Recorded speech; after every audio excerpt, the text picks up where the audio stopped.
काल एक अघटित घडलं. मनोज जरांगे पाटलांचा मुक्काम हा मदरशामध्ये झाला. मदरशावर भगवे झेंडे लागण्यात आले. नेमकं पुढचं पाऊल काय असेल असं वाटतं? कारण मनोज जरांगे पाटलांना इतकं मोठ्या प्रमाणात प्रेम जे मिळते मुस्लिम समाजाचं, त्याबद्दल काय सांगाल? मनोज जरांगे पाटील हे मराठा समाजाचे नेते आहेतच, पण मनोज जरांगे पाटलांनी कुठल्याही जातीबद्दल द्वेष कधी केलेला नाही आहे. ते सगळ्या समाजावर प्रेम करतात. विशेष करून खास मुस्लिम समाजाकडून सांगतो, ते सोलापूरमध्ये आल्यानंतर पण मुस्लिम समाजाने त्यांच्या प्रचंड मोठ्या प्रमाणात फुलं उधळून स्वागत केलं होतं. कालसुद्धा मनोज जरांगे पाटील ज्या दिवशी अंतरवली सराटीतून निघाले, त्याच वेळेस सोलापुरातून आम्ही निघाल्यावर मुस्लिम समाजानं संभाजीराजे चौकात खूप मोठं स्वागत केलं.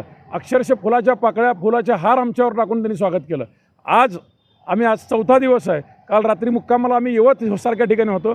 तिथं आल्यानंतर आमची काल राम जन्मभूमीचं काल हे झालं ना, मला वाटतं राम प्रतिष्ठापना झाली अयोध्येमध्ये. आणि काल एका मुस्लिम बांधवानं काळ भैरवनाथाच्या मंदिरात राम प्रतिष्ठापना करून आम्हाला बोलवून तिथं आम्हाला भोजन दिलं. मंदिरामध्ये भोजन दिल्यानंतर आम्हाला तिथं व्यवस्था कमी पडत होती.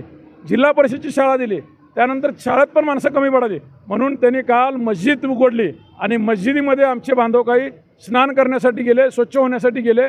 एवढा मोठ्या प्रमाणात मुस्लिम समाज महाराष्ट्रभर मराठा समाजावर प्रचंड प्रेम करतो. आत्ता नाही साहेब, वर्षानुवर्षे मुस्लिम समाजाला बदनाम करण्याचा वेळोवेळी प्रयत्न झाला आहे.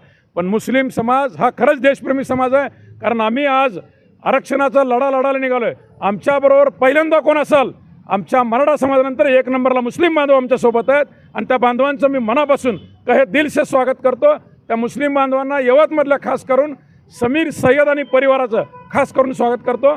कारण ज्यांनी आमची काल व्यवस्था केली त्या परिवाराला पूर्णपणे मानाचा मुजरा.